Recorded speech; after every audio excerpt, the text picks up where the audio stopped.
Tuhan bersamamu.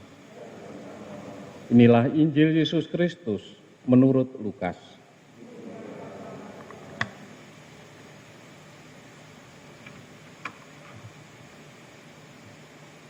Yesus berkata kepada murid-muridnya, "Ikatlah persahabatan dengan mempergunakan mamon yang tidak jujur, supaya jika mamon itu tidak dapat menolong lagi, kalian diterima dalam kemah abadi.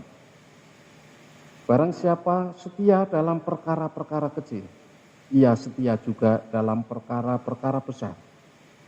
Dan barang siapa tidak benar dalam perkara-perkara kecil, ia tidak benar juga dalam perkara-perkara besar.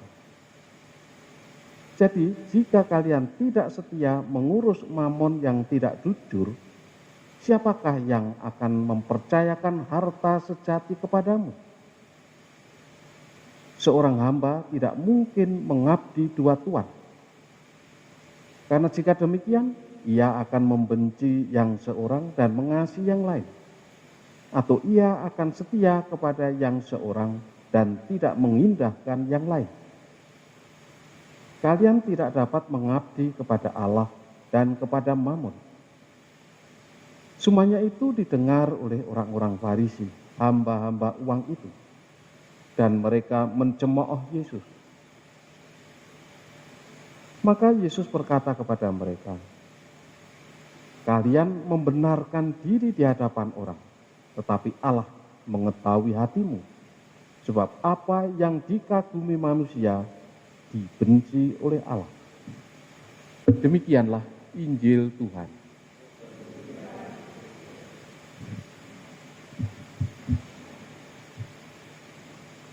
Saudara-saudari yang terkasih,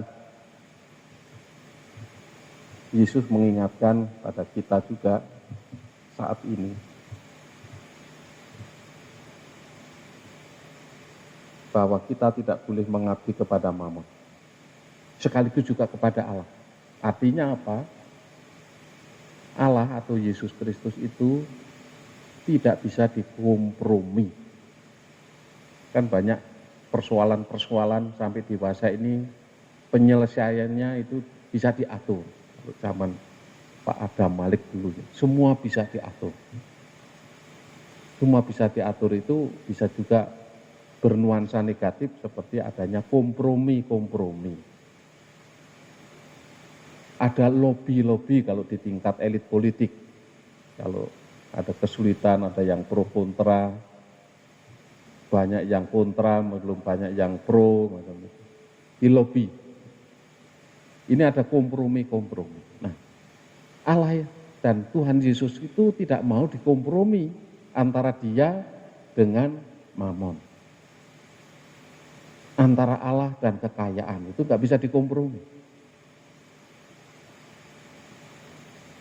Tidak bisa diatur sedemikian rupa sehingga dua-duanya tetap ada.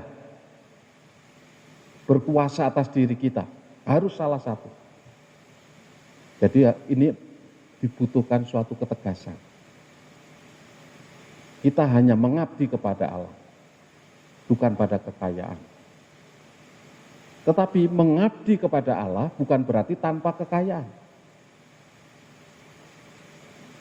Bisa orang mengabdi sepenuhnya kepada Allah dengan diikuti, disertai dengan aneka macam berkat keberhasilan, sehingga orang menjadi kaya.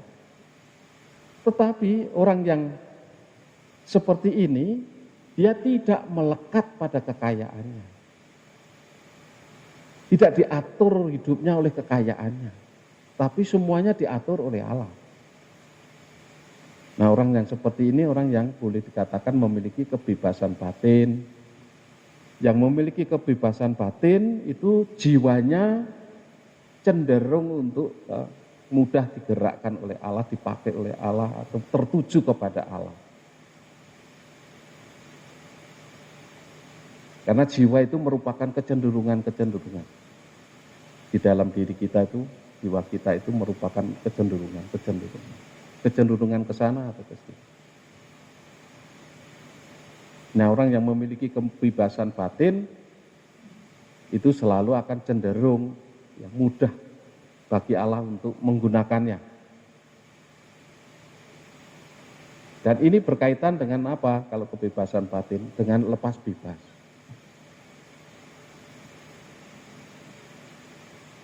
Lepas bebas itu orang yang memang seperti yang juga dihayati oleh Paulus. Dia tahu dalam bacaan pertama tadi, dia tahu tentang kelimpahannya karena banyak orang yang memperhatikan, apalagi di penjara. Sekaligus juga kekurangannya. Kapan ia mengalami kekurangan, kapan ia mengalami kelimpahan. Nah, orang yang lepas bebas, memiliki kemerdekaan batin, itu orang yang lebih memilih kekurangan daripada kelebihan. Lebih memilih kekurangan daripada kelimpahan. Jadi orang yang hidupnya itu ada di dalam cukup, ukurannya itu cukup. Seperti Tuhan Yesus mengajarkan doa Bapa kami. Berilah kami rezeki secukupnya, bukan berlebihan. Ini hanya orang yang memang sungguh lepas bebas. Dan orang yang lepas bebas memiliki kemerdekaan batin. Nah, melatih seperti ini apa? Dengan melawan yang sebaliknya. Ajar kontra. Kalau kecenderungan mau makan banyak, makanlah sedikit. Kalau mau mengambil yang lebih enak, ambillah yang tidak enak dulu. Biar itu yang enak, yang besar, yang banyak untuk orang lain.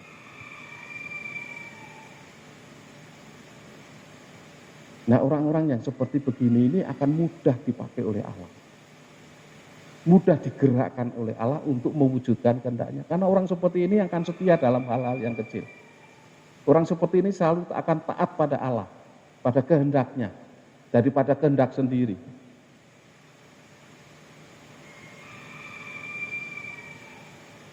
Oleh karena itu marilah kita mohon anugerah kebebasan batin, sikap lepas bebas maupun kekuatan untuk menolak setiap hal membawa kita, menyeret kita semakin menjauh dari Allah.